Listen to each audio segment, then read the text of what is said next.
Hello students, welcome to my risk management lecture series 11. In today's lecture, we are going to cover the following learning objectives.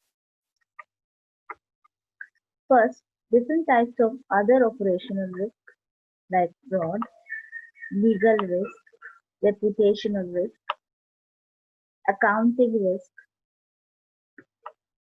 model risk. What do you mean by the term model risk? Its types and causes, etc. Now, let's see the different types of risk. The first category that comes is actually fraud. What do you mean by the term fraud? The term fraud is used to describe an act of or deception committed by an individual or an entity to gain unlawful or unfair advantage. Fraud is one of the most common forms of unlawful activity committed by business entities which result in legal risk to the entity. Types of fraud in relation to legal risk. What are the different types of fraud in relation to legal risk? The first type is asset misappropriation fraud. This kind of fraud actually takes place inside of a company that employees themselves they exploit the assets of the organization for personal benefits, and basically this is a common cause of legal risk, you can say. So this includes check forgery, inventory theft, services theft, unnecessary claims, and other things. Employees they abuse their position to misappropriate resources from the company. So ultimately, it results in the cash flow only. Apart from the direct impact of cash flow and financial loss, there is a risk of low employees' moral and reputation also. Next one is data theft fraud. Now this term data theft, this was coined in 1964 when data theft frauds mostly relate to theft of personal data which may be used for destroying the reputation of an organization. This theft may lead to the commission of other frauds and criminal activities also which may harm public at large. These types of frauds may affect all the efforts made by sales and marketing teams. These frauds may put the organization in perilous condition with regulatory bodies taking action against organization and may result in huge amount of penalties. Third one is accounting fraud. This accounting frauds this include intentionally manipulating the financial statements to create a fake and better position of the company. We can say so. This is actually done to achieve a particular goals of the fraud that is planned by top level managers. They may be done to mislead the investors and shareholders as well. A fabricated financial statement, we can say it is a failure of the management machinery and gives rise to greed among the employees. So overstating his assets, understating his liabilities are some of the common practices that are done by the companies.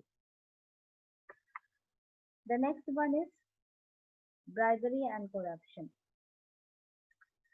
This arises out of unsatisfied needs of the employees most of the time and their greed. This kind of fraud may lead to serious damage to the financials of a company. Kickbacks are offered by third parties in return for illegal discounts. A bribe may be offered to evade taxes and to launder money, etc.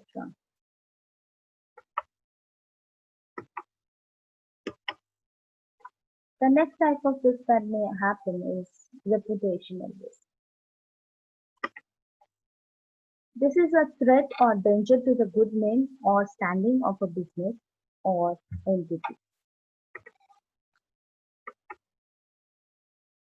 Reputational risk can occur through a number of ways, like directly as a result of the actions of the company itself. It can be indirectly due to the actions of an employee or employees, or tangentially through other peripheral parties, you can say, such as joint venture partners or suppliers. In addition to having some good governance practices and transparency, companies need to be socially responsible also and environmentally conscious to avoid or minimize reputational risk. Now, we'll have a look at the different ways to manage the reputational risk, how reputational risk can be managed, or the steps that can be taken by a company to manage its reputational risk. First is make reputational risk part of strategy and planning. It's very important to recognize the impact that reputation can have on success. Investigate the weakness and determine relevant reputational attributes within the organization should be done. Investigation should be done about this one. So potential scenarios can be found out that could damage public perception with employees at various levels. Then different indicators should be determined. Warnings for each attribute can be determined so that it may be known when to take the action. For example, customer complaints about the cleanliness of a restaurant. This indicates that standards need to be raised before it becomes known as an unsafe place to eat. So all these steps should be taken with proper planning. Control processes. Control processes is like standardization, technology, policies, and procedures. They are sometimes and many a times they are successful to reduce the likelihood and severity of events that could cause reputational damage. So by focusing on consistently supplying quality products and services, it's much less likely that there will be a harmful mistake.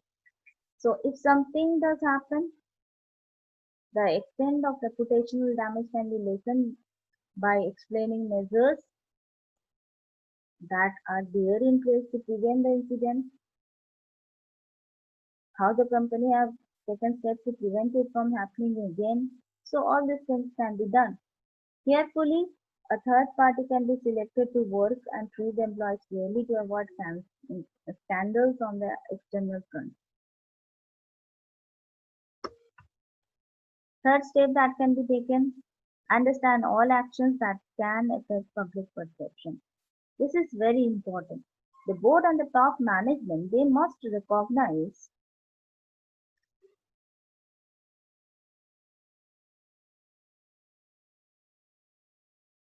uh, the different kinds of you know actions and all that may affect public perception. This is a very important one and this should be taken care of. Now we move on to the next one, that is okay. Another one here, if I'm just doing one thing, that what customers, shareholders, employees they expect from the organization, and the management should be the first one to understand all those expectations. That is very important. Otherwise, it's really going to create some problems. So understand stakeholder expectations is very important. What they expect, what customers expect, what employees expect from the management, from the organization, they should be kept in mind. The fifth point is focus on a positive image and communication. In all situations, it's key to consistently send out some positive communications among the public, so that over time this will build up the reputation in the public mind, lessening the impact of future damages. Clients and employees should always be informed about what's happening and how they are responsible to incidents in the organization or like environment. Customer service, transparency, good governance, and steady growth are some of the most important messages to convey. So focus should be made on satisfying the stakeholders first.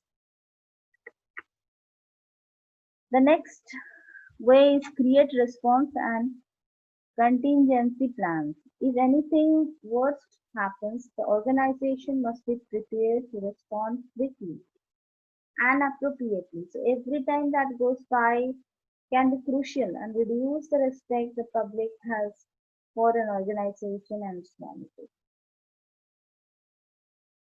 This is specifically underestimated in many organizations, but the risk that the reputation presents is serious, and it is a potential side effect of any risk that can occur. So it's crucial to monitor it. Without effective reputation management, it may take an organization a long time to recover from an otherwise minor incident. It is very important. Now, we move on to the next type of operational risk, that is political risk. Political risk is the risk and investors' returns could suffer as a result of political changes, or we can say instability in a country. Instability affecting the investment returns could stem from a change in government, legislative bodies, other foreign policy maker or military control, etc. This is also termed as geopolitical risk.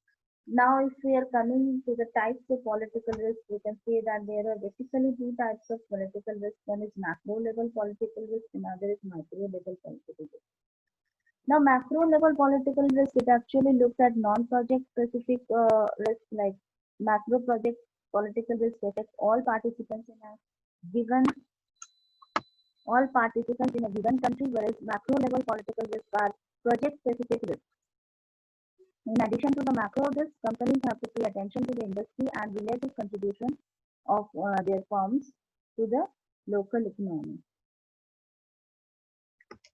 Now we move on to the next one, that is model risk. Model risk is considered a subset of operational risk, as model risk mostly affects the firm that creates and uses the model.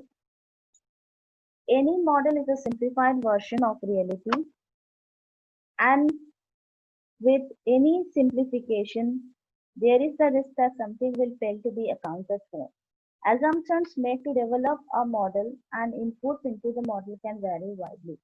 So, since this model is actually a simplified version of reality, there are always some assumptions, some drawbacks are there, and all those kind of risks that is related to using any kind of model to solve any problem that leads to a model risk. In finance, model risk is the risk of loss resulting from using insufficiently accurate models to make decisions originally and frequently in the context of valuing financial securities. In finance, this model risk is cause a huge amount of loss, because here we actually use some kind of financial models or mathematical models to value the financial securities, and that valuation is not correct. It leads to a huge kind of risk. Now, types of model risk. Wrong model. We can say that if we are using a kind of model to solve a problem, it can be a wrong model that we are using. Like inapplicability of model. It is not applicable, but we are using it. Incorrect model specification is given. So the specifications are differently given. Then model implementation. This is also a model risk. Programming errors can be there. Technical errors can be there. Use of inaccurate numerical approximations have been used. The third type we can say is the model uses. Implementation risk can be there. The way we are using the model is not correct. Data issues can be there. The data that are fed, they are wrong. Then calibration errors can be there. Different types of errors that may occur due to this model. Now, different types of sources of model risk. What are the different sources? Uncertainty or volatility. Volatility is the most important input in risk management models and pricing models. So, uncertainty, this leads to model risk. Next one is, we say that time inconsistency. Time inconsistency is, in this model, the current yield curve is an input, so that new observations in the yield curve can be used to update the model at regular frequencies. So, we are using a model now which is performing not up to that mark in a later time. That is time inconsistency. Next one is correlation uncertainty can be there. Uncertainty on correlation parameters is another important source.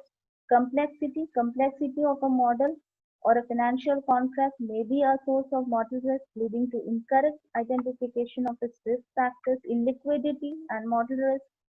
Convertible bonds, mortgage-backed securities, high-yield bonds can often be illiquid and it is difficult to value. So, and a model is trying to value them. So, this will definitely create a lot of problems. Hedge funds that trade these securities can be exposed to model risk when calculating monthly NAV for its investors. So, all the things are model risk.